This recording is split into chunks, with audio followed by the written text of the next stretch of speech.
ഇസ്ലാമിനെ സ്നേഹിക്കാൻ ഒരു സംഘത്തെ അള്ളാഹു ഏൽപ്പിച്ചിരിക്കുക, പടിഞ്ഞാറിനെ കൊടുത്തിരിക്കുക. ഇഖ്ബാൽ അന്ന് പറഞ്ഞു, അള്ളാഹു ലോകത്തെ ഭൂമിയെ 2 പകുതിയാക്കിയിട്ട് ഒരു പകുതി ഈസ്റ്റ് ഞാൻ എടുത്തു, വെസ്റ്റ് നീ എടുത്തോ ശൈത്താനെ എന്ന് പറഞ്ഞ് പിശാചിന് കൊടുത്തു എന്ന് പറഞ്ഞിട്ടുണ്ടായിരുന്നു. അതിപ്പോ നേരെ മറിച്ചായി പോകുന്നുണ്ടോ എന്നാ സംശയം. ഇപ്പൊ ഈസ്റ്റ് തിന്മകളുടെ നാടായിട്ട് മാറാൻ, പടിഞ്ഞാറ് തിന്മയൊക്കെ ചെയ്തങ്ങോട്ട് ബോറടിച്ചിട്ടേ, തോന്നിവാസം ചെയ്ത് അങ്ങോട്ട് ബോറടിച്ചിട്ട്, അതിൻ്റെ അർത്ഥം തോന്നിവാസം കൊണ്ട് അങ്ങോട്ട് ബോറടിച്ചിട്ട് ഇവര് ആത്മീയത ഉണ്ടോ എന്ന് പറഞ്ഞ് ഓടി വരിക. അങ്ങനെ നമ്മുടെ നാട്ടിൽ അമ്മേൻ്റെ അടുത്തൊക്കെ ഇവർ വരുന്നത്, എന്തെങ്കിലും ആത്മീയത വല്ല അടുത്ത് കിട്ടാനുണ്ടോ നോക്കിയിട്ട്, അതിന്റെ ഹക്കും ഭാഗത്തും തിരിഞ്ഞിട്ടല്ല, അങ്ങോട്ട് വരികയാണ്. എന്ത് തോന്നിവാസം ചെയ്തങ്ങ് മടുത്തു, ഇനി എന്ത് ചെയ്യും?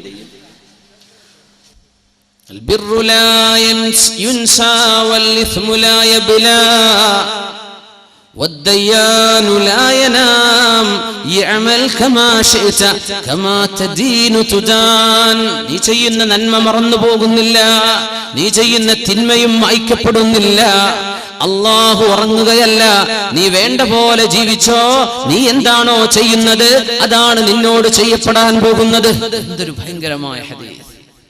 അല്ലാഹുവേ, ഈ തിന്മയുടെ കുത്തൊഴുക്കിനുള്ളിൽ നിന്നുകൊണ്ട് ദുആ ചെയ്യുന്നു, റബ്ബനാ അല്ലാഹുവേ ഹബ് ലനാ മിൻ അസ്വാജിനാ, ഞങ്ങളുടെ മക്കളിലും ഞങ്ങളുടെ ഭാര്യയിലും, വദുർരിയാതിനാ, ഞങ്ങളുടെ മക്കളിലും ഞങ്ങളുടെ ഇണകളിലും നീ തരേണമേ, ഖുർറത അയുനിൻ, കണ്ണിന്റെ കുളിർമ തരേണമേ, വജഅൽനാ ലിൽ മുത്തഖീന ഇമാമാ, മുത്തഖീങ്ങൾക്ക് മുമ്പിൽ നിൽക്കാൻ പറ്റുന്നവരാക്കി ഞങ്ങളെ മാറ്റി തരേണമേ. ഇത് ദുആ ചെയ്യുന്നവർ വഇബാദുർ റഹ്മാൻ, കാരുണ്യവാന്റെ അടിമകളിൽ പെട്ടവരാണെന്ന് അല്ലാഹു സൂറത്തുൽ ഫുർഖാനിന്റെ അവസാന ഭാഗം വിശദീകരിക്കുന്ന അല്ലാഹു പറയുന്ന വളരെ വ്യക്തമായ ഗുണങ്ങൾ. ഈ ദുആ പഠിച്ചു വെക്കണം മുഅ്മിനേ. ഇന്നത്തെ നിങ്ങൾ ഒന്നും പഠിച്ചിട്ടില്ല എന്ന് വിചാരിക്കും, ഈ ദുആ എങ്കിലും പഠിച്ചു വെക്കുക. ഇത് ചോദിച്ചു വാങ്ങ്. എന്തേ? ജീവിക്കുന്ന ലോകം അതാണ്. തിന്മയുടെ അതിപ്രസരത്തിനുള്ളിൽ, തിന്മയുടെ കൂമ്പാരത്തിനുള്ളിലൂടെയാണ് നടക്കുന്നത്. എവിടെയും തിന്മ, വേണ്ടാത്തരം പറയുന്ന മനുഷ്യന്മാരെ കിട്ടുന്നുള്ളൂ. മഹാനായ സഫ്വാൻ ഇബ്നു സുലൈം റളിയല്ലാഹു അൻഹു പറയുമായിരുന്നു, ലയഅതി അലന്നാസി സമാൻ, ജനങ്ങൾക്കൊരു കാലഘട്ടം വരും, തകൂനു ഹമ്മതു അഹദിഹിം ഫീഹി ബത്നു വദീനുഹു ഹവാ. ഒരു കാലഘട്ടം വരും, അന്ന് ഒരു മനുഷ്യന്റെ പ്രധാനപ്പെട്ട മെയിൻ ഒബ്ജക്റ്റീവ്, ഞാനിപ്പോ എന്തിനാ ജീവിക്കുന്നത് എന്ന് ചോദിച്ചാൽ തിന്നാൻ, ഭക്ഷണം കഴിക്കാൻ, ഇതൊരു പണിയാക്കി കൊണ്ടു നടക്കുന്നവരായിരുന്നു. പിന്നെ അവരുടെ ദീനെന്താ, എന്താ റിലീജിയൻ they belong to, ഹവ നഫ്സ് എന്ന് പറഞ്ഞ bodily caprices and passions, നമ്മുടെ ശരീരത്തിന്റെ ഇഷ്ടം എന്താണോ അതന്നെ എന്റെ ദീന്. അത് ഉസ്താദ് പറഞ്ഞാലും ഞാൻ കേൾക്കൂല, എന്റെ വാപ്പ പറഞ്ഞാലും കേൾക്കൂല, പണ്ഡിതന്മാര് പറഞ്ഞാലും കേൾക്കൂല, എനിക്ക് തോന്നണത് ഞാൻ ചെയ്യും. ഈ രീതിയിൽ കാലം മാറി വരുമെന്ന് ദീർഘദൃഷ്ടി ഉണ്ടായിരുന്ന സഫ്വാൻ ഇബ്നു സുലൈം റളിയല്ലാഹു തആല. ചുരുക്കി പറഞ്ഞ തിന്നാനുള്ള ഏർപ്പാടിനെന്ന് ഭയങ്കര, എല്ലാ ചാനലുകാരനും കുക്കറി ഷോ ആണ് ഇപ്പൊ നടത്തുന്നത്. തിന്നോളൂ, നിങ്ങൾ ഉണ്ടാക്കി ടേസ്റ്റ് ചെയ്ത് നോക്കണം കേട്ടോ എന്നാ പിന്നെ അടുത്ത വസിയത്ത്. എല്ലാവരും ഉണ്ടാക്കണം കേട്ടോ, തീറ്റിപ്പിക്കുക, ഇതിന്റെ പരിപാടി. തിന്നാൻ വേണ്ടി ജീവിക്കുക. ആലോചിച്ചു നോക്കി കാലം പോയൊരു പോക്ക്. തിന്നാന്ന് പറഞ്ഞ വലിയ പണിയാണ്, ജീവിക്കാൻ വേണ്ടി തിന്നണം അല്ലെ.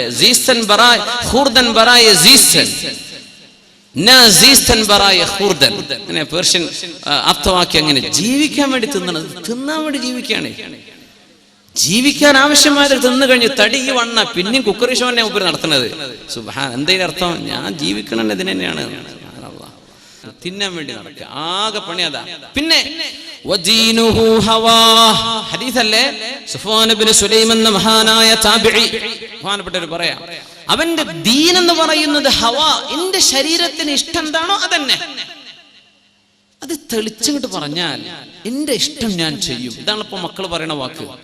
പ്ലസ് ടു എത്തിയ കുട്ടികളോട് ഉമ്മാർക്ക് സംസാരിക്കാൻ പേടിയാണ്. മോളെ അത് ചെയ്യല്ലേ എന്ന് പറയാൻ ഉമ്മാക്ക് പേടി, വാപ്പാക്ക് പേടി. പ്ലസ് ടു എത്തിയ മകനോട് സംസാരിക്കാൻ വാപ്പാക്ക് പേടി. പിന്നെ എന്തിനാ വാപ്പ അമ്മ എന്ന് പറഞ്ഞ് ഉപ്പാട്ടിരിക്കണത്? അവരോട് പറയാൻ പേടി. നിങ്ങൾ ആരെങ്കിലും ഒന്ന് പറഞ്ഞേക്കണം കേട്ടോ എന്റെ കുട്ടിയോട്. ആരായി കുഞ്ഞിനെ പ്രസവിച്ചത്, ആരായി കുഞ്ഞിനെ വളർത്തിയത്? അവര് പറഞ്ഞാ കേൾക്കുന്നില്ലേ? പിന്നെ ഇത് മക്കളാണോ? ഇത് മക്കളെ വിരലിമ പിടിക്കാൻ പറ്റുന്ന കാലത്ത് കിട്ടണമെന്നാണ്. വിരലിൽ പിടിക്കാൻ പറ്റുന്ന ഒരു കാലുണ്ട് മക്കൾക്ക്, വിരലിന് പിടിച്ചാൽ കിട്ടുന്ന കാലം.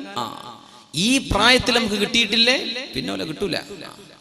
അന്ന് പറഞ്ഞ വരയിൽ നിർത്താൻ അവരെ മാതാപിതാക്കൾ കൊണ്ട് കഴിഞ്ഞിട്ടില്ലേ, പിന്നെ ഈ മക്കളൊക്കെ കയ്യിൽ നിന്ന് ചാടി പോകും.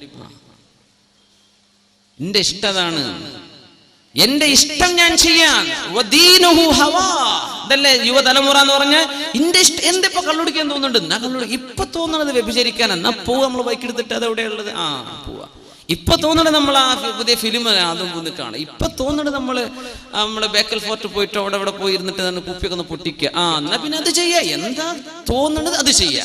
അപ്പൊ പിന്നെ വണ്ടി റെഡി, ബൈക്ക് റെഡി, പൈസ റെഡി, എല്ലാം റെഡി. അപ്പൊ എന്താ ഇവന്റെ ദീൻ? ആര് പറഞ്ഞത് അപ്പൊ കേൾക്കണത്? ആര് പറഞ്ഞത് കേട്ടു? ശരീരം പറയുന്നത്. ഇതിനാണ് ഹവ എന്ന് അറബിയിൽ പറയാം.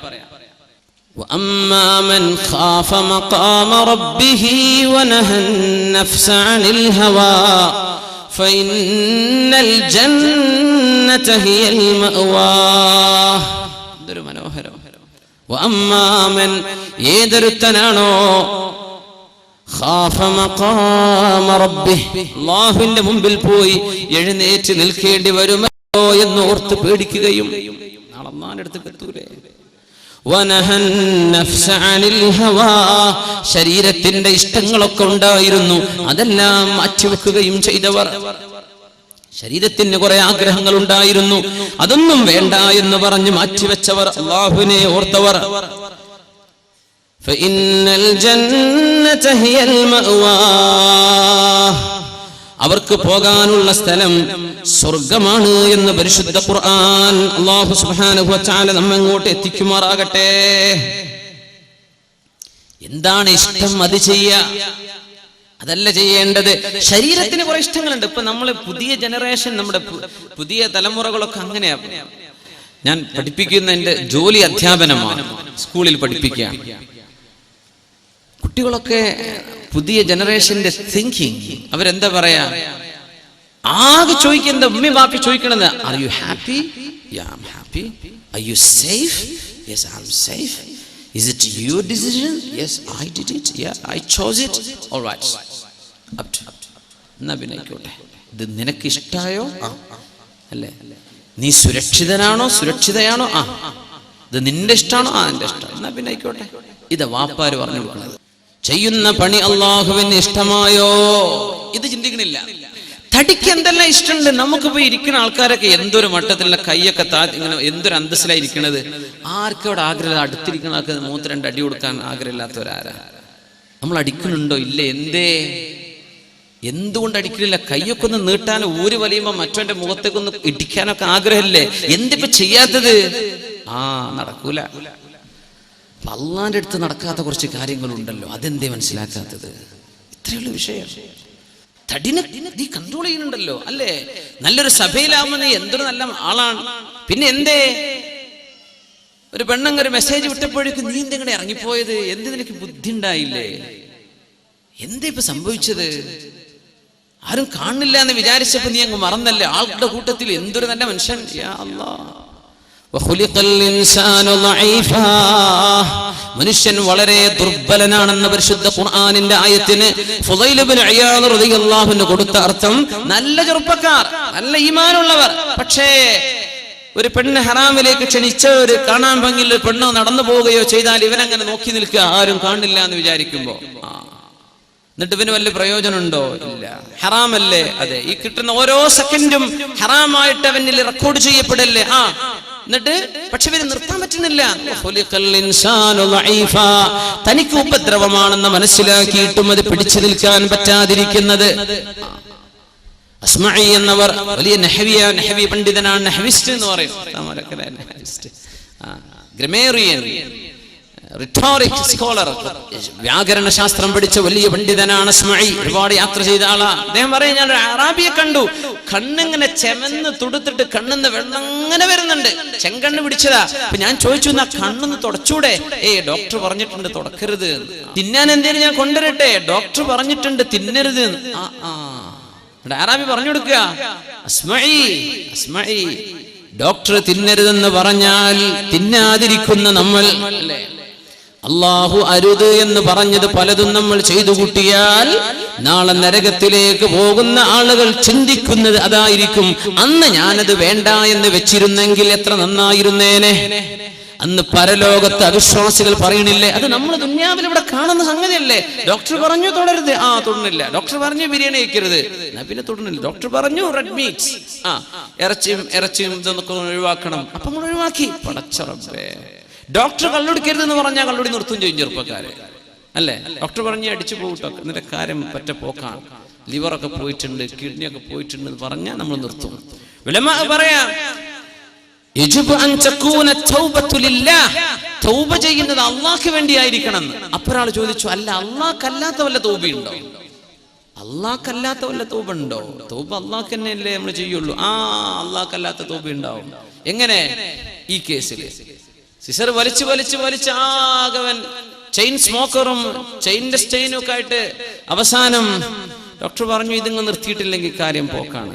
അപ്പൊ നിർത്തി. തൗബ ചെയ്തു, ഇനി ഞാൻ തുടരലട്ട, ഞാനത് ഇന്നലെ രാത്രി എനിക്കൊരു തോന്നിയിട്ടുണ്ടായത്, ഞാൻ നിർത്തിയത് എന്തിനാ?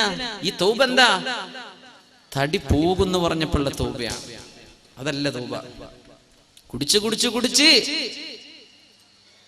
മതിമറന്നു പോയി മരിച്ചു പോണോലെത്ര, അറ്റാക്ക് ആവുന്നവരെത്ര, മൂലൊക്കെ കിടക്കുന്നവരെത്ര. ഡോക്ടർ പറഞ്ഞു, ഇനി കുടിച്ചാൽ ഞാൻ നിങ്ങളെ ചെക്ക് ചെയ്യ പോലുമില്ല. അങ്ങനത്തെ നല്ല ഡോക്ടർമാരുണ്ട്, അല്ലേ? അപ്പൊ നിർത്തും. ഇനി ഞാൻ കുടിക്കൂലോട്ടോ, പടച്ചോനെ ഞാൻ നിർത്തി. എന്റെ പേര് നിർത്തിയത്? തൗബയാണോ ഇത്? ഇത് തൗബല്ല, ഇത് നിന്റെ തടിക്ക് വേണ്ടി നീ നിർത്തിയതാ.